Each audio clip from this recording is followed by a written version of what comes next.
Hi, I'm Jessica. I work in an office and I'm 35 years old. Right now, my husband Bob and I are staying with his parents because he got transferred. But don't worry, it's just temporary. Bob seems happy to be back in his old home, but I'm really eager to find our own place and move out soon. The thing is, I don't get along with my in-laws very well, especially my mother-in-law. She's always been a bit mean, but now that we're living together, she's even tougher to deal with. Jessica, why haven't you gone shopping yet? You missed the early sale at the supermarket. You're not very good at shopping efficiently, are you? I forgot to mention, I work from home with permission from my company, but I still have to work during the weekdays. So I don't have the chance to go shopping during the supermarket's early bird sale time. Mom, I've told you many times I work during the day, so I can only go shopping after 5 p.m. But every time I say this, my mother-in-law starts criticizing me. Look at her, so full of herself, can't even have a child. Bob and I don't have kids. We haven't gone to the hospital to see if there's a reason why. I really wanted a child, but with Bob's salary, we couldn't afford the expensive treatments to help us have one. Even before we moved in with Bob's parents, my mother-in-law's mean comments bothered me, but it was easier to handle when we lived apart. Now that we're together all the time, I hear her rude remarks nonstop. My father-in-law doesn't say mean things directly, but he bothers me in his own way. He thinks women over 30 are old, and since I'm 35, he treats me like I'm ancient. Hey, old lady, pass me the ashtray. And why are you wearing a skirt? Nobody wants to see your legs. I want to say, if I'm old, what does that make you? About to turn 60. I'm not a pushover, so I always talk back when they say something rude about me. But that just makes our relationship worse, because they think I'm being bossy. The atmosphere in the house is always tense, and I'm starting to feel the strain of living here. But after Bob's transfer, he started working more on weekends and going on more business trips, so we haven't had a chance to talk about moving out. Jessica, I have another business trip this weekend. You just got back from one yourself. Seems like this new branch requires a lot of travel. Before his transfer, Bob had to work late sometimes, but he hardly ever worked on weekends or went on business trips. I get that work changes when you change jobs, but isn't this a bit too much? Because of all this, we haven't been able to find a new place to live, even though we were only supposed to stay with my in-laws temporarily. What if we end up having to stay with them for a long time? That thought really scares me. Then, one day, something unexpected happened. While unpacking Bob's bag after his business trip, I found a piece of paper in his pocket. It turned out to be a printout from a travel website. At first, I thought it was just his flight and hotel details for his trip. But as I looked closer, I couldn't believe what I saw. There was a hotel reservation that included tickets to Disneyland for 2 people, and the date was for the same day Bob said he was on his business trip. Obviously, Bob's work has nothing to do with Disneyland. They deal with seafood, not theme parks. But that's not the point. This meant that Bob wasn't really on a business trip. He was actually spending 2 days at Disneyland.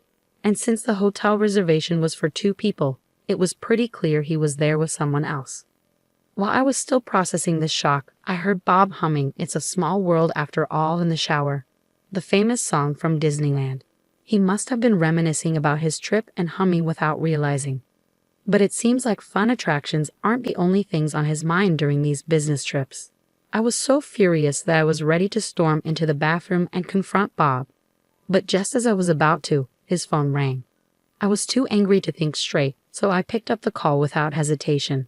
Hello. For a brief moment, I heard a woman's voice, and then the call ended abruptly. Could it be? I was convinced that the call was from the woman Bob went to Disneyland with, his mistress. When she heard my voice on Bob's phone, she must have panicked and hung up. I decided to check the call history on his phone. Bob isn't really careful about security, so I guessed his passcode might be his birthday. And just like that, the phone unlocked. But what I found on his phone left me reeling. There was undeniable evidence of his affair all over it. The photo gallery was full of selfies of him and another woman. The dates on the photos matched up with the times Bob said he was on business trips or working late. I couldn't believe how careless he was, leaving behind pictures of their intimate moments. I checked the call history again and saw the name Melissa Smith. So I looked for the same name in his WhatsApp contacts and opened their chat. Bob, I love you. I want to be your wife soon. It seemed like this Melissa was hoping to marry Bob. Maybe she's the one causing trouble in our relationship.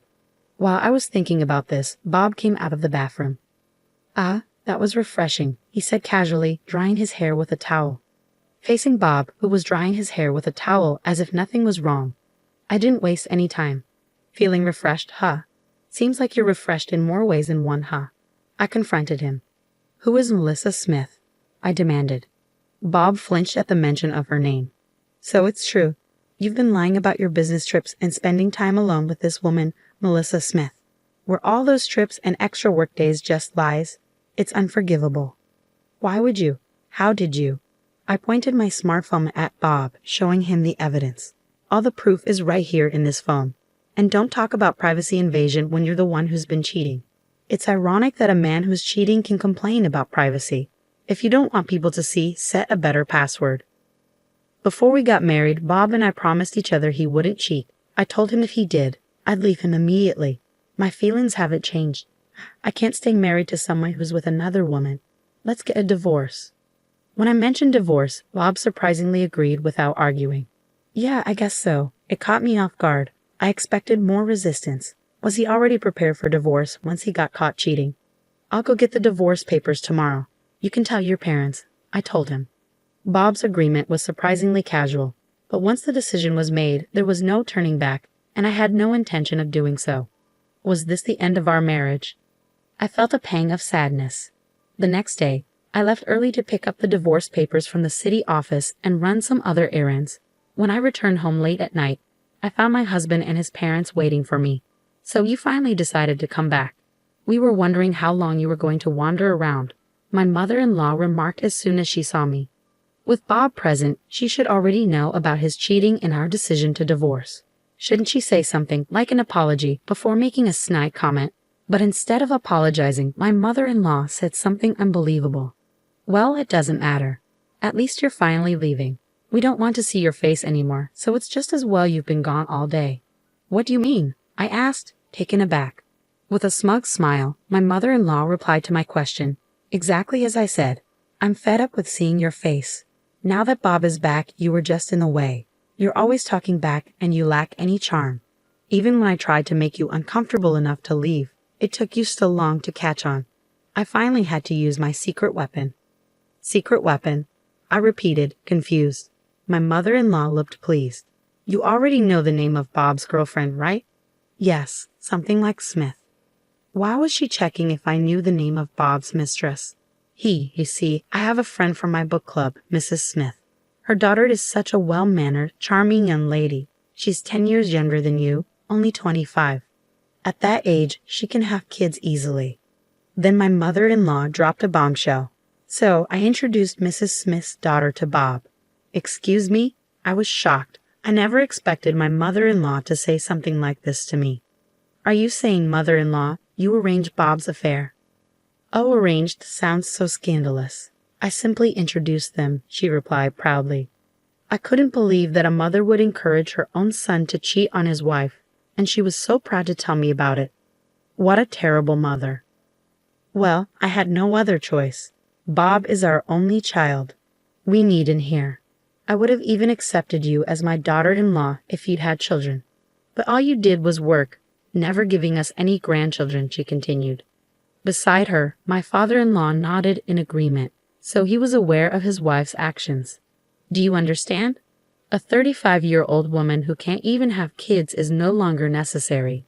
If you get it, then hurry up and leave," my mother-in-law said triumphantly, pointing at me. After a moment of silence, I replied, "I understand your perspective very clearly. I'll leave as you wish. I'll take all my things with me." "Oh, please do. I doubt you have much to take with you anyway. Do you need help moving?" My mother-in-law laughed.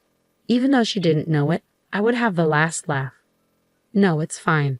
Don't worry about me. Everything's already arranged." Huh. My mother-in-law looked surprised since I wasn't crying or upset. "Besides, mother-in-law, I'm well aware that you were helping Bob cheat on me." "What?" Bob asked in a panic. "So, what did you expect? That I would let you cheat behind my back and not say anything to the other woman?" "I made sure to note down her phone number when I checked your phone yesterday," I said calmly. Melissa was quite surprised when I called her and said, "I'm Bob's wife. I'd like to meet with you. Apparently you've been lying to her. claiming that you're single.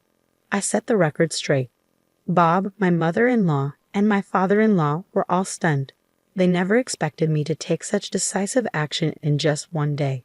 Melissa found out that she was the other woman in your affair, and she was really upset. And Mrs. Smith was furious too. Bob, your mother, and you, father-in-law, she even talked about suing both of you for marriage fraud. I couldn't help but feel for her. So I promised to assist her in any way I could. What? Bob was visibly shaken, and my mother-in-law was in the same state. Considering the ordeal Melissa went through, I've chosen not to seek any compensation from her. Instead, I'll increase the amount I'm demanding from you, Bob, and you, mother-in-law and father-in-law. Compensation. Why should we have to pay for anything? My father-in-law blurted out in panic. It's one thing if it's just Bob, but we're not involved. He seemed to expect his son to face consequences for his actions, but they never imagined they'd be held accountable too. You think you can benefit without facing any consequences? That's not how it works, I replied. Actually, you are involved. The emotional distress caused by your behavior is more than enough reason for compensation, don't you think? As I said this with a smile, my father-in-law fell silent. And let's not forget what I do for a living. I work at a law firm. Why don't I consult with my boss, the attorney, and see just how much we can squeeze out of you in compensation? I already told my lawyer at the company about what's going on. Then we heard a car pull up in the driveway. Oh, they're here. Hi, we're from a moving company, I said with a friendly smile as I went to the door. Thanks for coming at such a late time. I'm sorry for asking on short notice. No worries. We had an opening for the night shift. It actually worked out well for me. I got some other stuff done. So let's get started right away. Oh, and be careful, there are some fragile things. As I welcomed them in, a bunch of movers came into the house and started collecting our stuff. Wait, hang on. My mother-in-law interrupted. They started packing up my stuff just like I asked, moving quickly and efficiently. They packed up not just my clothes, books, and computer, but also the things in the living room and kitchen. Hey, wait a minute. Don't take that. It's ours. My mother-in-law complained.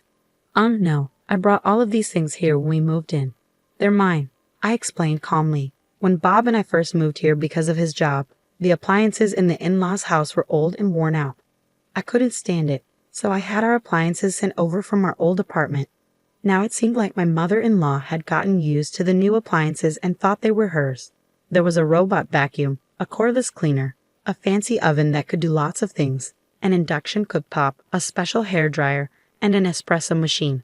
You're taking everything, you greedy woman. My mother-in-law yelled and tried to grab me, but Bob stopped her.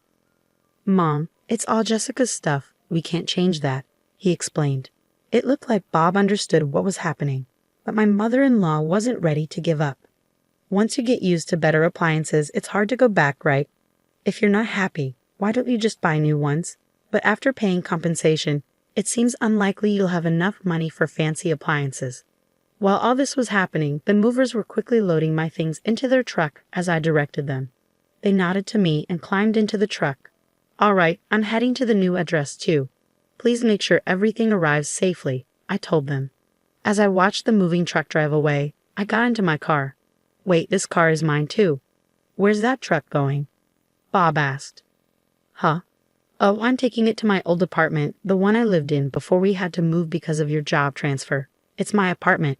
The apartment I bought when I was single was put up for sale by a real estate agent because Bob got transferred for work. But since the price was too high, it never sold, and I still own it. The agent kept suggesting lowering the price, but I'm glad I didn't. I never thought something like this would happen. As I buckled my seatbelt, I chuckled quietly, thinking that maybe, just maybe, I had a feeling deep down that this would happen. What? Bob looked confused, making a puzzled face. I set the selling price higher than the market rate on purpose so it wouldn't sell. That way, I could always go back to my apartment, I explained. Bob seemed to lose his strength upon hearing my words. You're. Feeling confident in my plan and letting my guard down, I suddenly felt a shove from my mother-in-law, who charged at me yelling. I groaned in pain as she tried to throw a cutting board at me for another attack, but then she was tackled by a black object and fell down screaming. Ah, thank you, Blackie, I said, holding the black object, a stray cat named Blackie. I quickly got into the moving truck and rushed to my new place to get away from my mother-in-law. I don't know why Blackie the stray cat was there at that moment, but I'm sure he came to help me because he has a strong sense of justice. I'll give him some catnip as a thank you gift later. After that, Bob and I got divorced. The law firm where I work filed a lawsuit for compensation against Bob and his parents. It's a real blessing that the young lawyers in training at the office took on my case for almost no fee at all. Even though a new young lawyer is handling my case, I feel safe because they have the support of a senior lawyer. As for the lawsuit against Melissa Smith, the senior lawyer himself took it on, not the trainees. He said he will file both criminal and civil lawsuits because of the seriousness of the situation. He mentioned he's excited to file a criminal lawsuit since it's been a while. Even if they sell their house to pay Melissa Smith and me, it probably won't be enough. Thinking about the life of poverty and debt waiting for them, I can't help but smile. I'm alone now, but compared to living with those in-laws and my unfaithful husband, it feels like heaven. For now, I want to enjoy the simple single life with Blackie, the cat I unintentionally brought to my apartment.